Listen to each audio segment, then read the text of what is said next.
할렐루야. 거룩한 예배로 우리를 초대하여 주신 하나님의 은혜를 찬송합니다. 이 시간 다 같이 자리에서 일어나셔서 살아계신 주님 앞에 영과 진리로 경배드리겠습니다.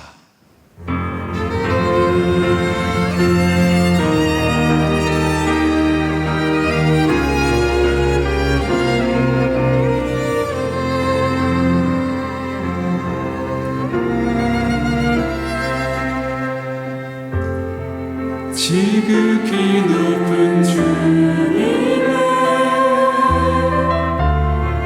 나 지성소로 들어갑니다. 세상의 신호 곳곳 주 보좌 앞에 엎드리리. 내 주를 향한 사랑과 그 신뢰가 사그러져 갈 때 하늘로부터 이곳에 장막이 덮이네. 이곳을 덮으소서, 이곳을 덮으소서, 이곳을 비추소서. 내 안에 무너졌던 모든 소망 다 회복하리니.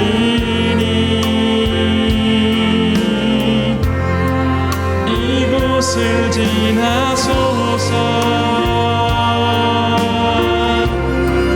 이곳을 만지소서. 온 맘과 힘을 다해 오직 주만 다 경배합니다. 이곳을 덮으소서, 이곳을 덮으소서, 이곳을 비추소서. 내 안에 무너졌던 모든 소망 다 회복하리니. 이곳을 지나소서, 이곳을 지나소서, 이곳을 만지소서. 온 마음과 힘을 다해 오직 주만 다 경배합니다.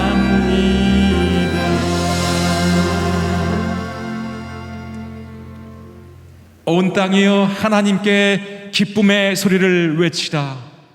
그 이름의 영광을 노래하고 그분을 영화롭게 찬양하라. 온 땅의 주제이신 하나님, 하늘 위에 높으신 영광의 주님을 찬송합니다. 이 시간 구원의 은혜를 입은 백성들이 감사함으로 기쁨의 찬송을 올려드리오니 하늘의 능력으로 임재하여 주시고 성령님의 기름을 한량없이 부어 주시옵소서. 살아계신 예수 그리스도의 이름으로 간절히 기도드리옵나이다. 아멘.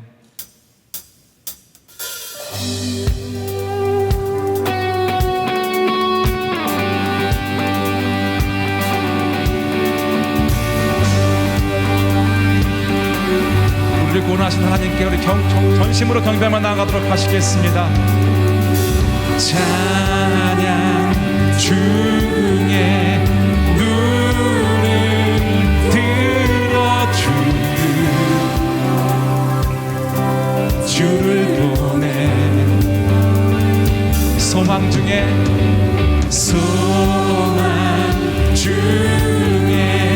마음 다해준다. 나 바라네 주님을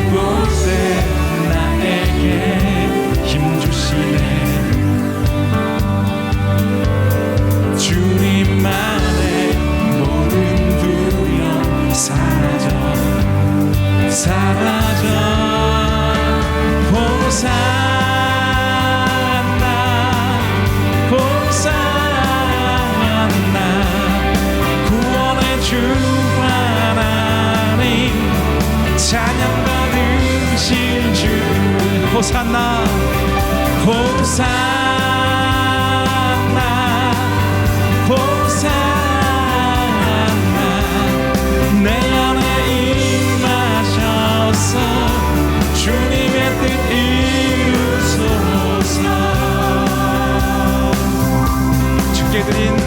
주께 드린 마음 다한 기도 들으소서. 주의 나라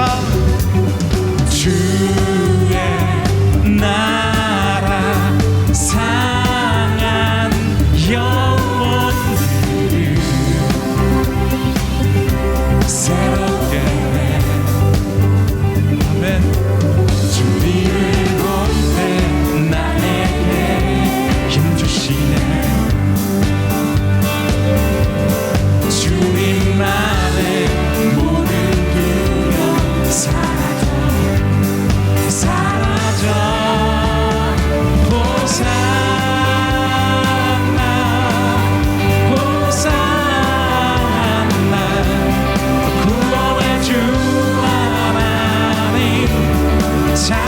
찬양받으신 주님 호산나 호산나 내 안에 임하셔서 주님의 뜻 주님 앞에 고백합니다. 호산나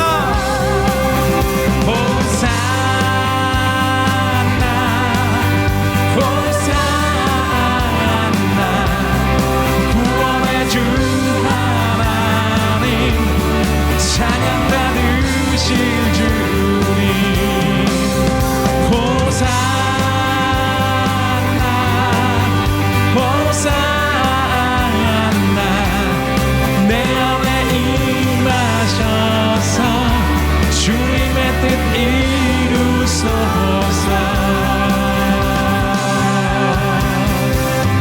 호산나 우리를 구원하신 승리의 주님을 찬양하며 경배합니다. 아멘.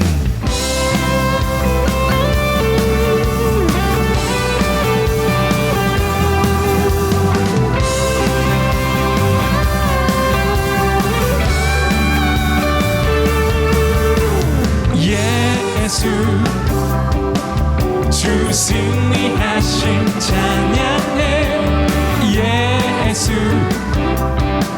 주 사랑 놀라워. 예수 자유 주심 기뻐해.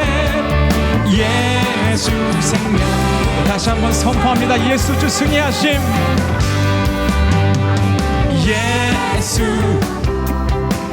주 승리하심 찬양해. 예수 주 사랑 놀라워. 예수 자유 주심 기뻐해. 예수 생명을 주셨네. 구원의 주님 구원의 주님 자유케 하셨네. 모든 죄의 멍에를 주가 깨뜨리셨네. 우리 기뻐해 승리의 주님 우리 마음 주께 향하네. 예수 주 승리하심 찬양해. 예수 주 사랑 놀라워. 예수 자유 주심 기뻐해.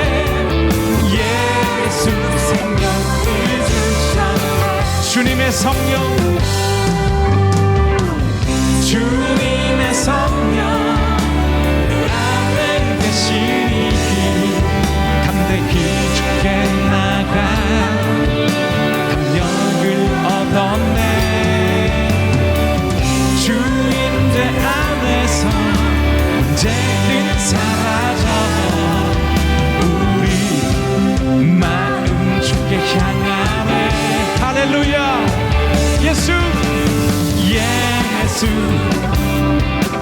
주 승리하신 찬양해 예수 주 사랑 놀라워 예수 자유 주심 기뻐해 예수 생명을 주셨네 예수 생명을 주셨네.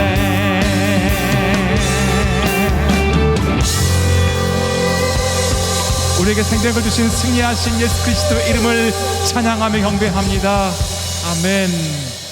자리에 앉아서 더 갈급한 마음으로 더욱 주님을 찬양하며 나아가시겠습니다.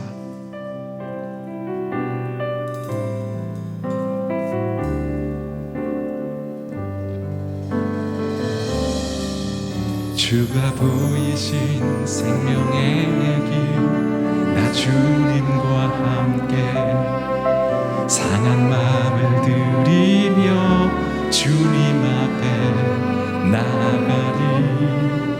나의 의로움이 되신 주, 그 이름 예수, 나의 길이 되신 이 이름 예수. 나의 길 오직 그가 아시나니. 나를 단련하신 후에 내가 정금같이 나의 길 오직 그가 아시나니.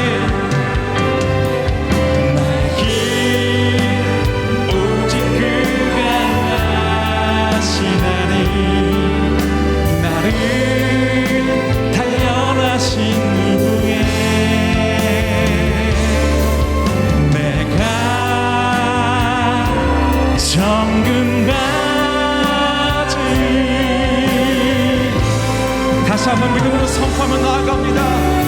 나의 길 오직 그가 아시나니.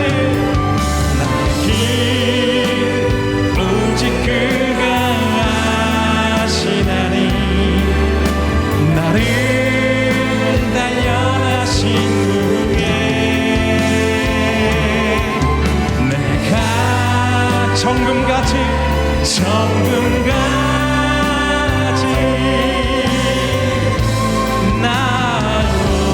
나오리라.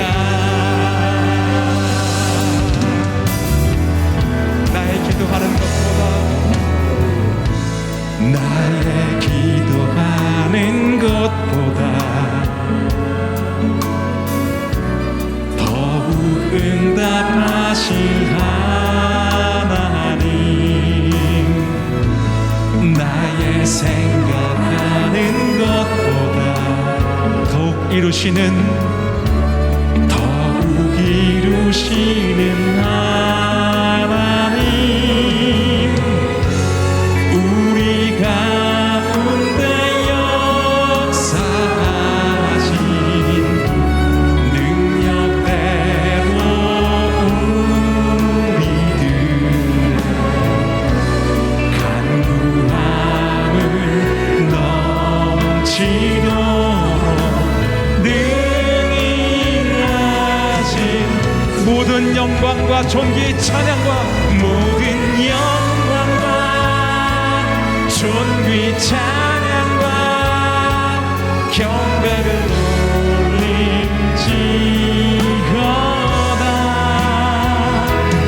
모든 영광과 존귀 찬양과 경배를 우리 가운데 역사하신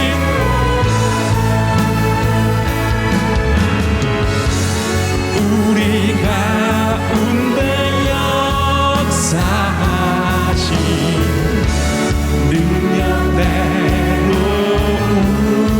우리들의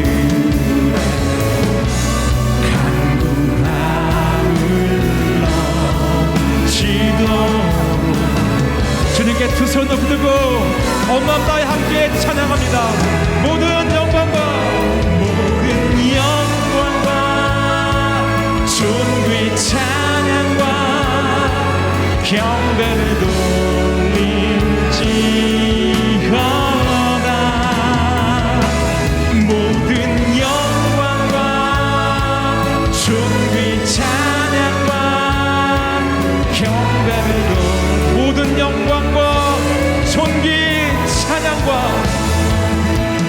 모든 영광과 존귀 찬양과 경배를 돌릴지어다.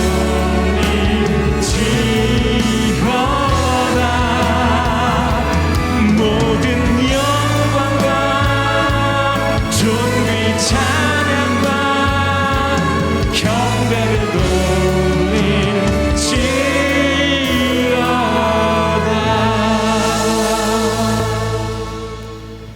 오늘 하나님께서 우리에게 주시는 말씀 시편 66편 8절로 20절 말씀입니다.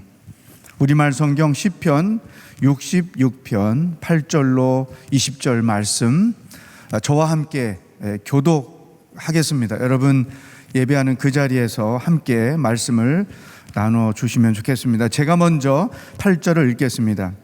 오 백성들아, 우리 하나님을 찬양하라. 그분을 찬양하는 소리가 들리게 하라. 그분이 우리 목숨을 보존해 주시고 우리 발이 미끄러지지 않게 해 주신다. 오 하나님이여, 주께서 우리를 시험하셔서 은처럼 잘 단련시켜 주셨습니다. 주께서 우리를 그물에 걸리게 하셨고 우리 등에 짐을 지게 하셨습니다. 사람들이 우리 머리 꼭대기에 있게 하셨습니다. 우리가 불 사이로 물 사이로 지나가기도 했습니다. 그러나 결국에는 풍성한 곳으로 우리를 데려오셨습니다. 내가 주의 성전에 번제물을 들고 들어가겠습니다. 주께 내 소원을 지키겠습니다. 내가 고통당하고 있을 때 내 입술로 약속하고 내 입으로 말했던 그 소원 말입니다. 내가 주께 숫양의 향기와 함께 살찐 짐승을 바치고 숫 염소와 함께 수소를 드리겠습니다. 하나님을 경외하는 너희 모든 사람들아, 와서 귀 기울이라. 하나님께서 내 영혼에 하신 일들을 말해 주리라. 내가 내 입으로 그분께 울부짖었고 내 혀로 그분을 찬양했다. 내 마음에 혹시 죄를 품고 있었다면 주께서 듣지 않으셨을 것이다. 그러나 하나님께서 분명 내 말을 들으셨도다. 내 기도하는 소리에 귀 기울이신 것이다. 다 같이요. 하나님을 찬양하라. 그분이 내 기도에 등 돌리지 않으시고 그 인자심을 내게서 거두지 않으셨도다. 아멘. 코로나 팬데믹 상황 속에서 만들어진 이 사회적 거리두기라는 이 단어는 깊이 생각해 보면 잘못 만들어진 단어입니다. 사회적 거리두기가 아니라 물리적 거리두기, 또 혹은 신체적 거리두기이기 때문입니다. 더 정확하게 말하자면 코비드 바이러스와 거리두기이죠. 물리적 거리두기로 만일 끊어지는 관계라면 그것은 건강한 관계가 아닐 것입니다. 사랑하는 가족은 멀리 떨어져 있을수록 더 마음은 가까이 가게 됩니다. 그처럼 참된 공동체는 물리적 거리와 반비례하여 도리어 더 깊은 사귐으로 가까이 가게 마련입니다. 하나님과의 우리와의 관계가 어떤 관계인지 바로 이런 모든 상황을 통하여 우리는 시험대에 올려지는 것입니다. 예배당에 단지 모여야만 하나님과 가까워질 수 있는 관계라면 결코 하나님과의 온전한 관계, 건강한 관계가 아닐 것입니다.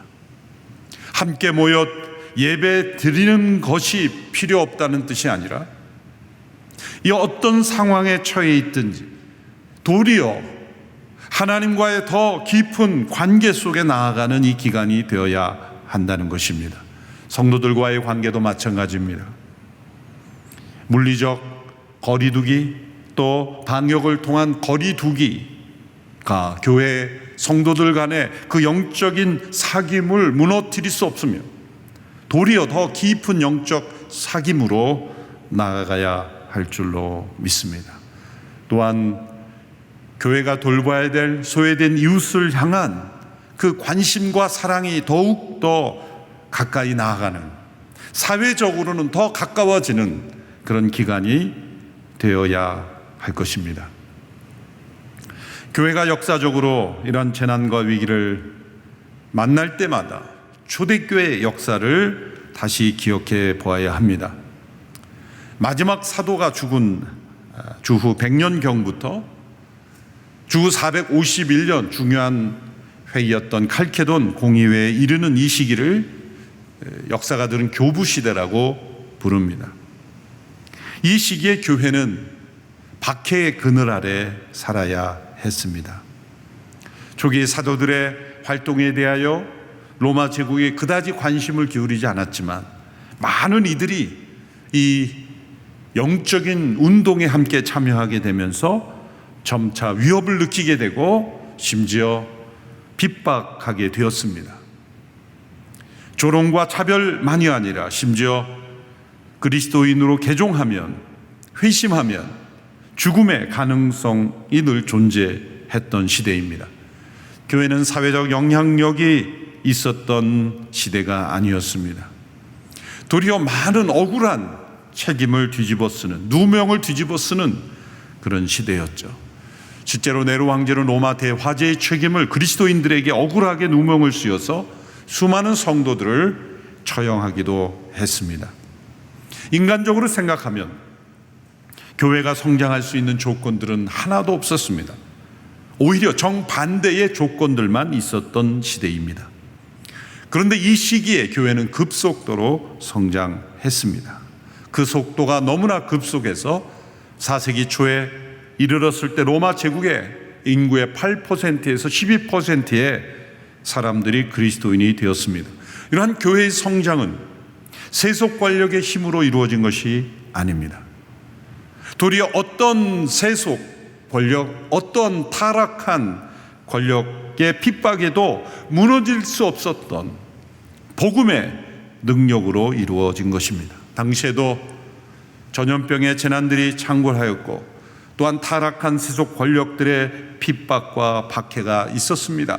그러나 그 모든 것들이 교회를 더 교회답게 했고 또한 복음의 능력이 나타나는 배경이 되었던 것입니다.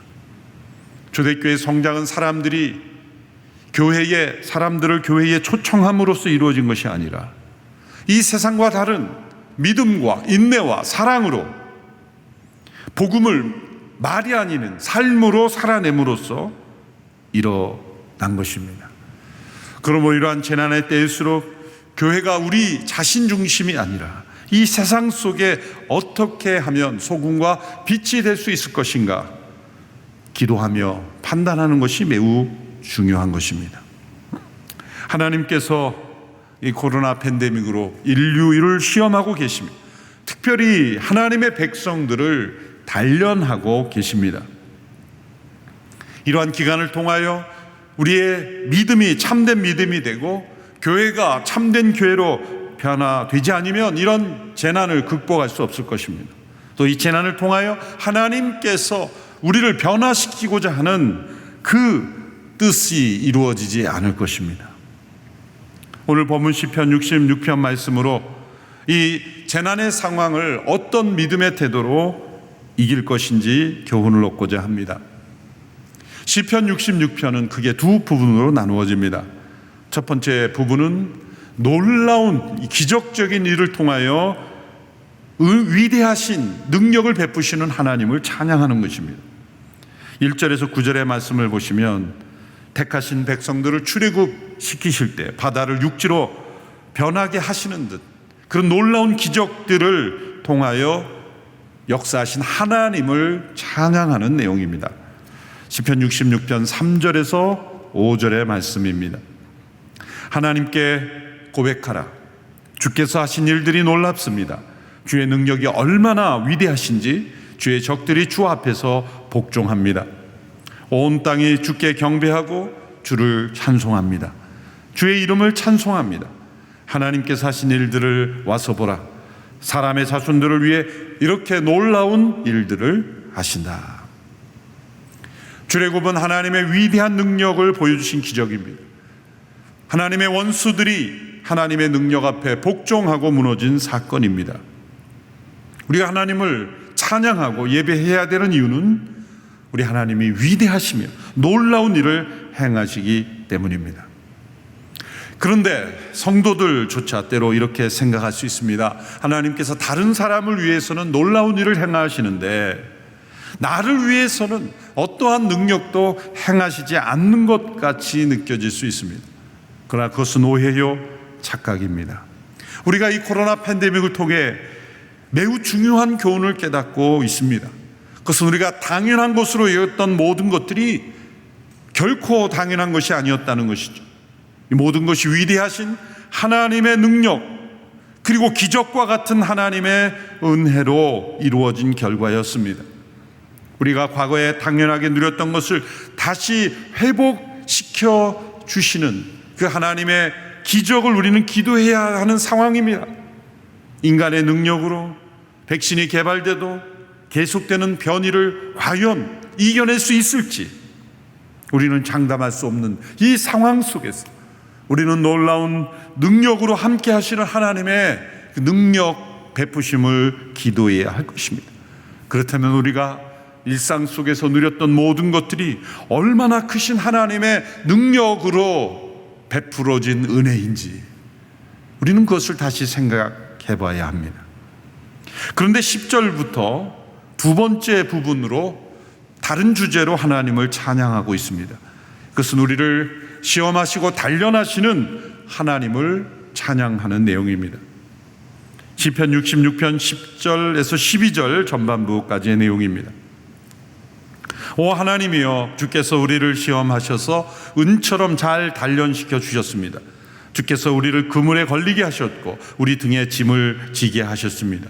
사람들이 우리 머리 꼭대기에 있게 하셨습니다. 우리가 불 사이로 물 사이로 지나가기도 했습니다.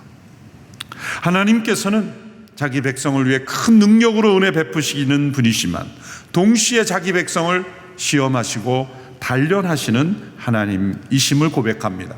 우리를 시험하시기 위하여 우리의 발이 그물에 걸리도록 허락하십니다. 우리 등에 짐을 지게 허락하십니다. 때로 우리의 머리 위에 사람들이 있게 하십니다. 때로 불 가운데로, 때로 물 가운데로 지나게 하십니다. 때로 사람들은 이렇게 하나님께 항의하죠.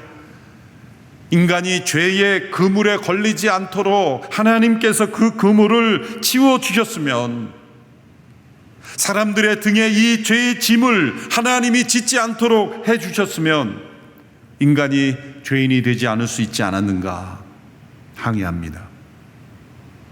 하나님은 인간이 죄를 짓지 않도록 전능하신 능력을 베푸실 수도 있었을 겁니다.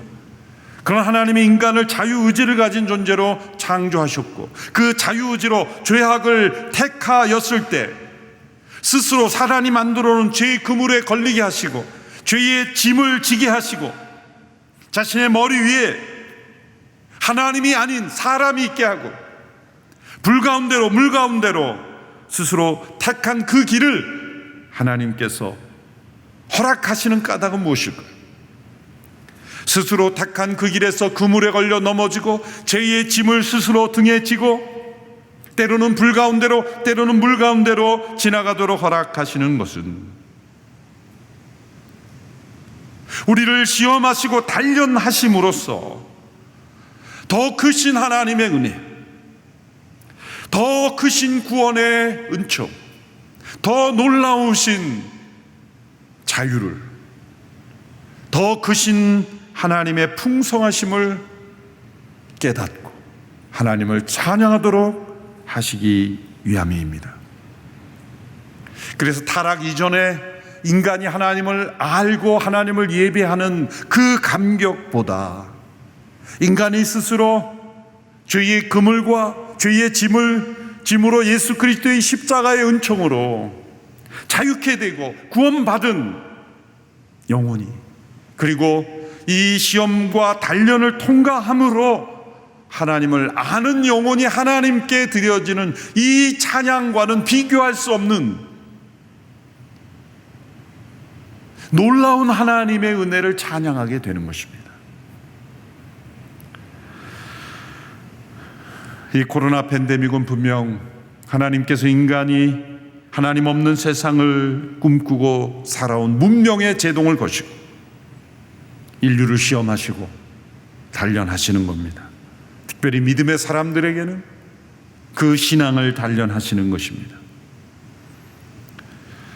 하나님께서 이 재난을 속히 해결해 주시 않는 까닭은 이 문제를 해결해 주심으로 베푸시는 은혜보다도 이 문제를 통해 우리를 단련하심으로 더 큰 하나님의 은혜를 나타내시기 위함입니다. 하나님의 이 창조 질서에 이미 하나님께서 우리의 영혼을 어떻게 단련하시는지를 보여주는 그 섭리를 여러 곳에서 보여주셨습니다. 동물의 세계에서도 보면 동물의 자기 새끼를 단련하는 그러한 그 장면들이 많이 나오죠. 대표적으로 독수리가 새끼를 낳고 그 둥지에 자기 새끼를 기를 때 그 둥지 제일 먼저 나뭇가지를 깔고 그 다음에 그 작은 돌들, 울퉁불퉁한 뾰족한 이 돌들을 그 위에 올려놓고 그리고 그 위에 부드러운 깃털을 올려놓는다고 합니다. 그래서 그 깃털 위에 알을 낳고 새끼를 키우는데 이제 어느 정도 자라서 독립할 때가 되면 부드러운 깃털을 씌워버린다는 거죠. 그러면 그 아래에 있는 돌과 그 나뭇가지들의 그 찌르는 그 날카로움 때문에 그 새끼가 고통을 겪게 되고 점차 결국 둥지를 떠나는, 그래서 하늘을 나는 연습을 시작하게 된다고 합니다. 이렇게 어린 새끼를 훈련하는 이 독수리 안에 정말 하나님의 지혜가 담겨 있고 또한 우리를 단련하시는 그 하나님의 성품이 그 피조물들 가운데도 스며 있는 것을 볼 수가 있습니다. 우리의 삶의 모든 소중한 것들은 단련을 통해 만들어집니다. 위대한 하나님의 사람들 한결같이 하나님의 단련하심을 통해 만들어집니다. 이 하나님의 단련을 받는 사람들은 자신들이 힘든 것만 생각하지만 단련하시는 그 대장장이 되시는 하나님께서 얼마나 헌신하시며 세심한 관심을 기울일지는 잘 생각하지 않습니다. 그러나 우리 하나님께서 우리를 단련하신다고 하실 때는 우리와 얼마나 깊이 함께 하시는 하나님인가를 우리에게 보여주는 것입니다. 특별히 우리를 단련하실 때 오늘 시편 66편에서는 은을 단련함과 같이 하신다고 고백하고 있습니다. 이 시대마다 이 광석에 대한 가치 평가가 다르죠. 오늘날에는 이 금이 가치 있는 광석이죠. 그래서 금, 은, 동 이런 순서로 돼서 올림픽에도 금메달, 은메달, 동메달 이런 순서죠. 은메달, 동메달이 여러 개도 금메달 하나를 이기지 못하는 금의 가치를 더 높게 평가하기 때문입니다. 그런데 구약시대, 특별히 주전 16세기 경에는 금보다 은이 훨씬 더 높은 평가를 받았다는 고고학적인 증거가 있습니다. 구약에서 이 금과 은이 함께 언급되는 경우가 약 120회 정도가 되는데 약 40회 정도만 금이 먼저 나옵니다. 그러니까 2배 이상 은이 더 가치 있는 금속으로 평가받았던 것이죠. 특별히 모세오경에는 확연하게 이 금보다 은이 더 가치 있는 금속으로 나옵니다. 예를 들어 요셉의 형들이 자신들의 억울함을 호소하면서 이렇게 말하죠. 저희가 어떻게 주인집에서 은이나 금을 훔쳤겠습니까? 은이나 금을 훔쳤겠습니까? 모세오경에는 은이 더 가치 있는 금속으로 나오죠. 근데 솔로몬 이 시대 이후에는 이제 금이 더 가치 있는 시대로 확연하게 나타남을 볼 수가 있습니다. 열왕기상 10장 21절에 보면 후반부에 솔로몬 시대에는 은이 가치가 없어서 은으로 만든 것은 하나도 없었다. 전부 다 금으로 만들었다는 거죠. 그래서 솔로몬 시대 이후로 이제 금이 더 가치 있는 시대가 되었다. 이것은 이스라엘 민족만이 아니라 아마 전 세계적으로 그런 추세로 바뀌었을 겁니다. 그런데 그렇다면 신약이나 또 솔로몬 시대 이후에도 금이 먼저 언급돼야 될 텐데 성경 저자들은 계속해서 은을 먼저 언급하고 있다는 거죠. 사도행전 3장 6절에 보면 베드로가 성전에서 이렇게 고백하죠. 은과 금은 내게 없으나 내게 있는 것을 당신에게 주겠소. 말라기 3장 3절에도 그가 은을 재련해 순은을 만드는 사람처럼, 뒷부분에 금과 은처럼 이렇게 되어 있지만 앞부분에 은을 더 강조해서 순은을 만드는 사람처럼 깨끗하게 하신다 고백하고 있습니다. 시대적으로 사회적으로 금이 더 가치 있는 금속이 되었음에도 불구하고 성경의 저자들은 이 하나님께서 영혼을 단련하신다고 할 때의 의미에서는 은을 더 강조하여 사용했다는 것을 알 수가 있습니다. 그래서 하나님께서 그 백성을 단련하실 때 오늘 시편 66편처럼 은처럼 단련하신다는 표현을 사용하신 것에 중요한 영적 의미가 있다는 것입니다. 두 가지 의미를 발견할 수 있습니다. 첫째로, 은을 단련하시는 이 과정은 신경이 아주 많이 쓰이는 매우 섬세한 작업이라는 것입니다. 이것을 영적으로 우리에게 적용하면 하나님께서 영혼을 단련하시는 이 기간은 영혼을 버리시는 기간이 아니라 더 강하게 붙잡고 돌보시는 기간이라는 것입니다. 은은 인간의 영혼을 상징합니다. 영혼을 정결하고 깨끗하게 단련하는 이 과정은 은을 연단하는 작업처럼 매우 세심한 작업을 기울여야 된다는 거예요. 저는 과학적인 이 내용을 잘 모르기 때문에 그 내용을 서적을 찾아보면 이런 내용이 있어요. 은이 녹을 때 거품을 내면서 산소를 20번이나 내뿜는데 그 녹은 은이 탄소와 함께 바로 처리되지 않으면 산소를 다시 흡수하게 돼서 순수성을 잃어버리게 된다는 거죠. 그래서 이 산소가 다시 은에 들어오지 않고 탄소와 함께 빨리 처리될 수 있도록 매우 정교하고 섬세하고 신속하게 작업을 해야 한다. 과학적으로는 다 우리가 이해되지 못해도 중요한 것은 이 은을 재련하는 과정이 매우 섬세하고 힘들고 집중적인 작업이 된다는 것입니다. 하나님께서 우리의 영혼을 단련하실 때 그렇게 더 세심하게 돌보시고 함께 하신다는 거예요. 이 단련의 기간은 하나님께서 우리를 버리시는 증거가 아니라 더 강하게 붙잡고 있다는 증거입니다. 그래서 야고보 사도가 당시에 핍박과 고난, 환난 속에 있는 지체들에게 여러분이 시험을 만나고 온전히 기쁘게 여기라고 하는 것은 이 시험이 단련의 과정이고 하나님이 더 함께 하시는 기간이다. 당신들을 버리시는 시간이 아니라 더 강하게 붙잡고 계신 시간이기 때문에 온전히 기쁘게 여기라. 그렇게 권면할 수 있었던 것이죠. 야고보서 1장 2절에 4절의 말씀이죠. 내 형제들이여 여러 가지 시험을 만나거든 온전히 기쁘게 여기십시오. 여러분이 알다시피 여러분의 믿음의 연단은 인내를 이룹니다. 인내를 온전히 이루십시오. 그러면 여러분이 온전하고 성숙하게 돼 아무것에도 부족한 것이 없게 될 것입니다. 은을 단련하심과 같이 우리를 연단하신다고 말씀하신 두 번째 이유가 있습니다. 그것은 이 은을 단련하는 일이 맞춰지는 때, 그 은이 거울처럼 재련사의 모습이 비추어질 때인데, 영적으로 우리 적용하면 하나님께서 우리를 단련하시는 목표가 무엇입니까? 바로 하나님의 아들이신 예수 그리스도의 형상이 보이는 때까지 우리를 단련하신다는 겁니다. 이게 은을 단련하게 되면 그 순은 완전히 정결한 순은이 되었을 때 거울, 액체 거울까지 되는데, 거울처럼 되는 그때 재련사의 모습이 거울처럼 비춰질 때라는 거죠. 그때까지 계속 단련을 하시는 겁니다. 하나님께서 우리를 언제까지 단련하시겠습니까? 그것은 하나님의 아들 예수 그리스도의 형상이 보일 때까지예요. 그러니까 어쩌면 우리는 평생 단련을 받아야 하는 겁니다. 받을 수밖에 없는 겁니다.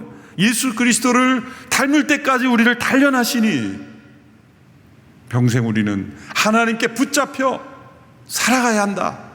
그렇게 생각해야 하는 것이죠. 하나님은 우리를 있는 그대로 사랑하십니다. 그러나 있는 그대로 내버려 두시진 않습니다.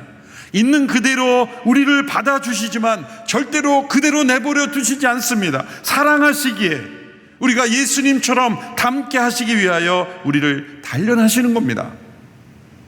우리가 천국에 갔을 때 우리 모두가 그 아들 예수 그리스도를 닮은 하나님의 자녀가 되기를 원하시기 때문이에요. 맥스 루케이도 목사님이 예수님처럼이란 책에서 천국에서 이루어지는 놀라운 일들을 설명한 글이 있습니다. 제가 읽어드리겠습니다. 천국의 모든 축복 중에서도 가장 커다란 축복의 하나는 바로 당신이 될 것이다. 당신은 하나님의 걸작품, 그분의 예술 작품이 될 것이다. 천사들이 흠모할 것이다. 하나님의 작품은 완성될 것이다. 마침내 당신은 그분의 마음을 알 것이다. 당신은 완전한 사랑으로 사랑하게 될 것이다. 당신은 광채나는 얼굴로 예배하게 될 것이다. 당신은 하나님의 말씀을 단어 하나까지 다 듣게 될 것이다. 당신의 마음은 순결할 것이요, 당신의 말은 보석 같을 것이요, 당신의 생각은 보화 같을 것이다. 당신은 예수님처럼 될 것이다. 마침내 당신은 그분의 마음을 품게 될 것이다. 예수님의 마음을 상상해보라. 그것이 당신의 마음이 될 것이다. 죄 없는 마음, 두려운 마음, 기쁨과 감격의 마음, 지출 줄 모르는 예배의 마음, 흠없는 분별의 마음, 마르지 않는 깨끗한 계곡의 물처럼 당신의 마음도 그렇게 될 것이다. 당신은 예수님처럼 될 것이다. 그러나 이것은 저절로 되는 것이 아닙니다. 하나님께서 대장장이가 그 농기구를 만들 때 불로 연단하듯이 우리의 영혼을 은처럼 단련하시는 이 과정을 통하여 우리가 예수님처럼 변화되는 것입니다. 복음에 합당하지 않은 삶을 살 때 하나님께서 우리를 단련하십니다.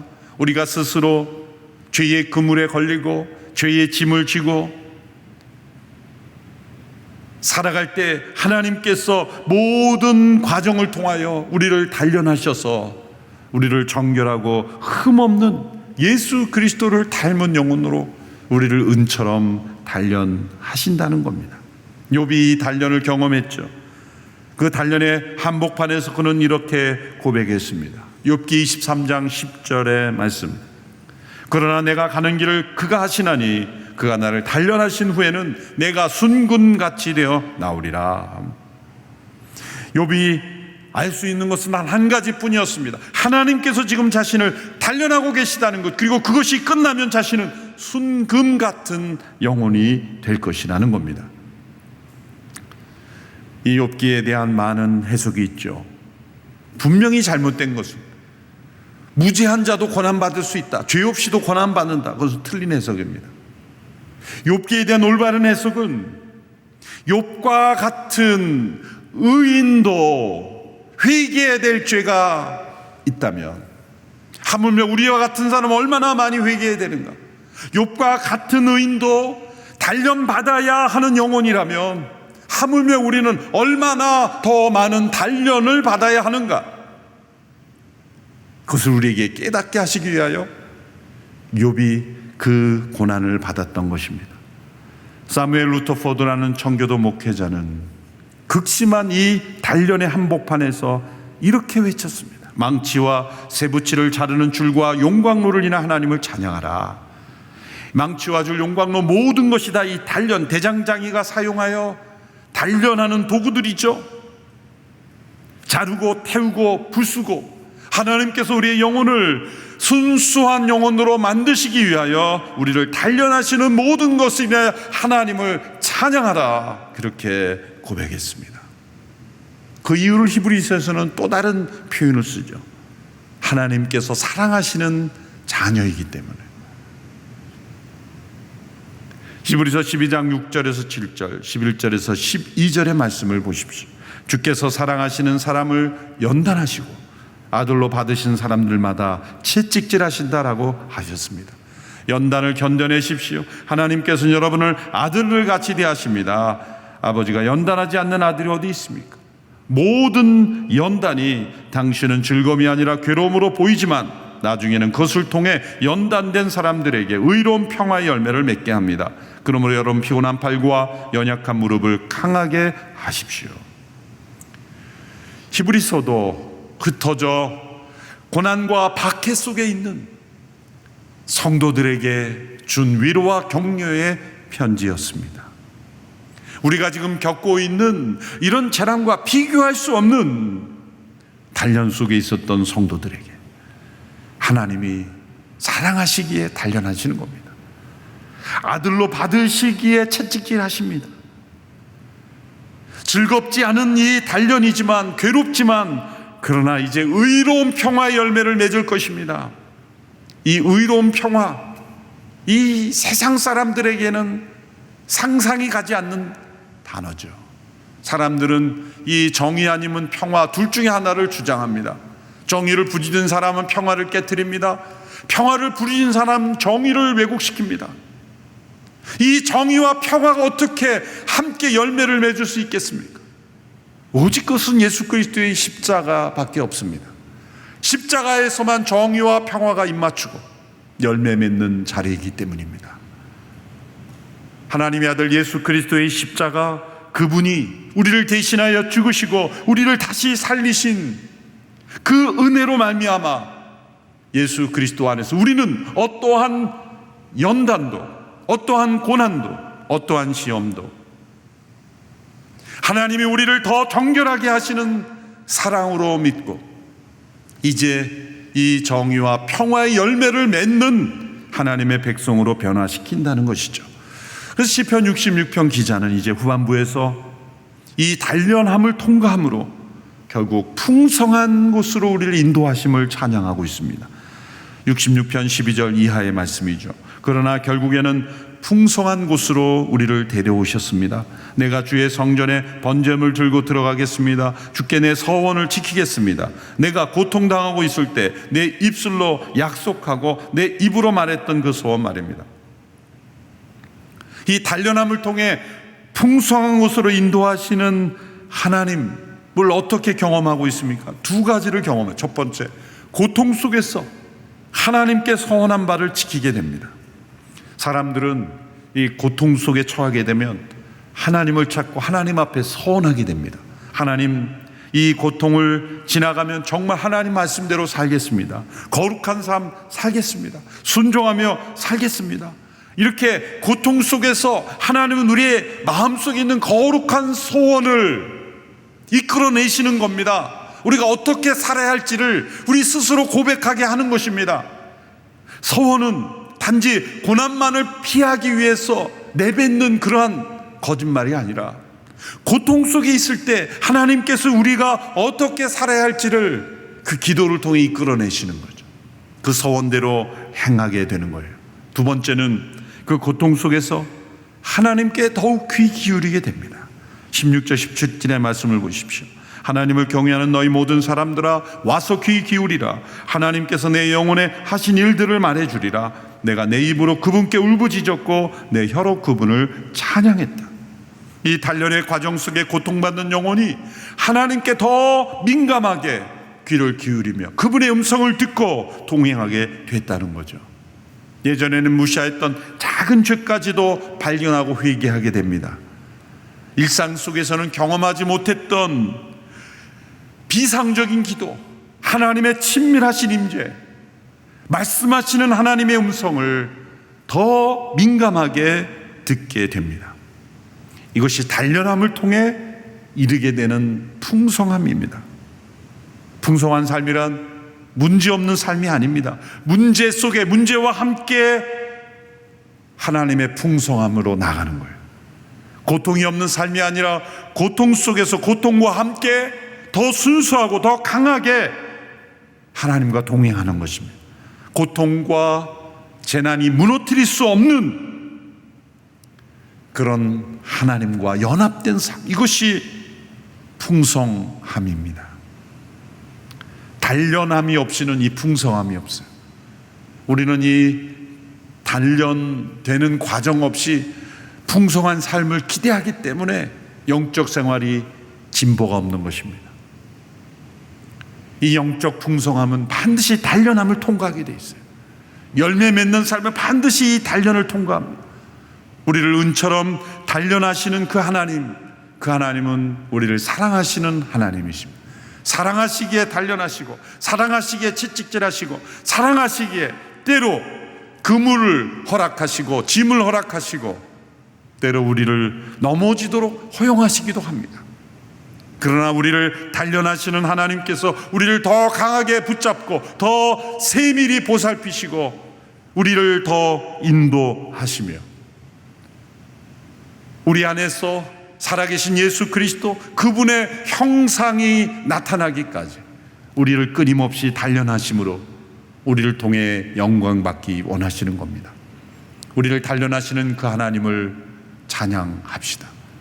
그리고 모든 재난 속에서 우리 스스로 해결할 수 없는 문제 속에서 이 고통을 통해 역사하시는 하나님을 바라보며 믿음으로 인내하며 승리하는 우리 모든 성도들이 되기를 축원합니다. 기도하겠습니다. 우리를 은처럼 단련하시는 하나님, 모든 재난 속에 우리 스스로 해결할 수 없는 문제 속에 우리를 풍성함으로 인도하시는 그 하나님을 바라보며 예전에 경험하지 못했던 더 풍성한 그 하나님을 더 가까이 하며 하나님과 동행하는 믿음의 성도들이 다 되게 하여 주옵소서. 예수님의 이름으로 기도합니다. 아멘. 이제 다 함께 자리에 일어나셔서 함께 봉헌 찬양으로 하나님 앞에 나가도록 하겠습니다.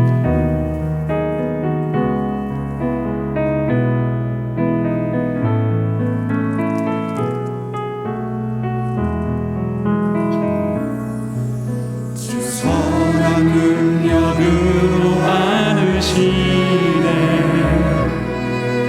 그 크신 발로 날 붙드시네 절망 속에도 흔들리지 않고 사랑하는 주 얼굴 구하리 이전의 외로운 날에 고난의 길을 걷는다 해도 주님께 모두 맡기누리 영혼 끝내 승리의 날을 맞으리 선한 능력으로 일어서리 주만 의지하리 믿음으로 우리 고대 안에 주오신 그날 영광의 새날을 맞이하리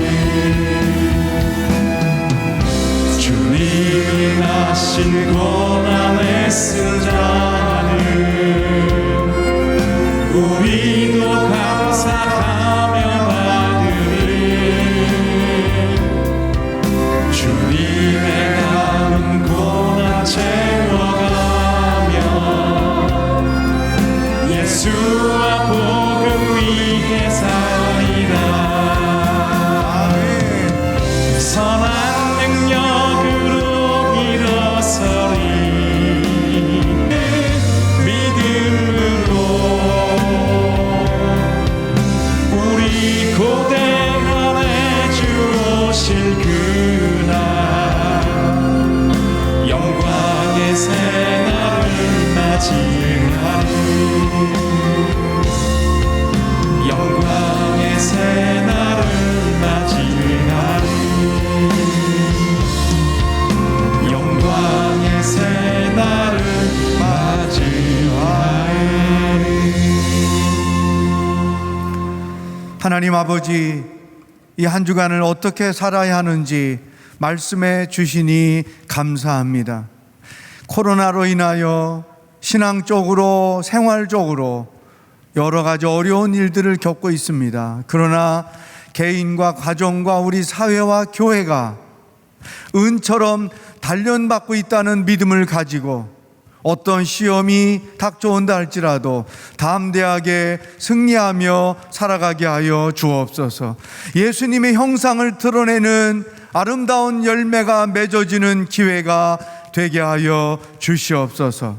오늘도 하나님의 은혜에 감사하여 귀한 예물을 봉헌하오니 흠양하여 주시옵시고, 더 나아가 삶의 여러 가지 어려운 문제들로 인하여 고난 가운데 있는 자들에게 하나님의 회복의 놀라운 역사가 나타나게 하여 주시옵소서. 예수 그리스도의 은혜와 하나님 아버지의 사랑과 성령의 교통하심이 은처럼 단련하시는 하나님의 그 선하신 뜻을 따라 아무리 어렵고 힘든 일이 있어도 믿음으로 훈련받아 예수 그리스도를 나타내기를 결단하는 예배하는 모든 성도들과 복음을 들고 애쓰며 수고하시는 선교사님들과 하나님의 구원을 기다리고 있는 북한 땅의 백성들 머리 위에 영원히 함께 하시길 축원하옵나이다. 아멘.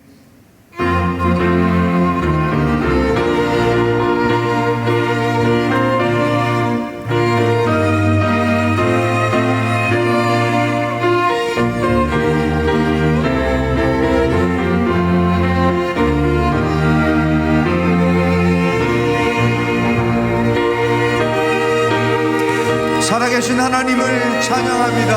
할렐루야. 살아계신 주 나의 참된 소망 걱정 근심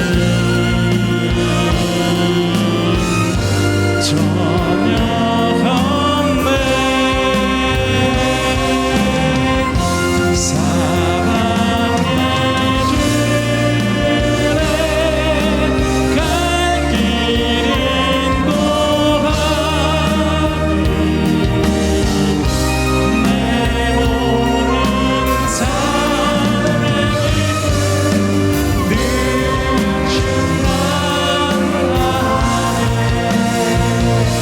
살아계신 하나님 앞에 영광의 박수를 올려드립니다.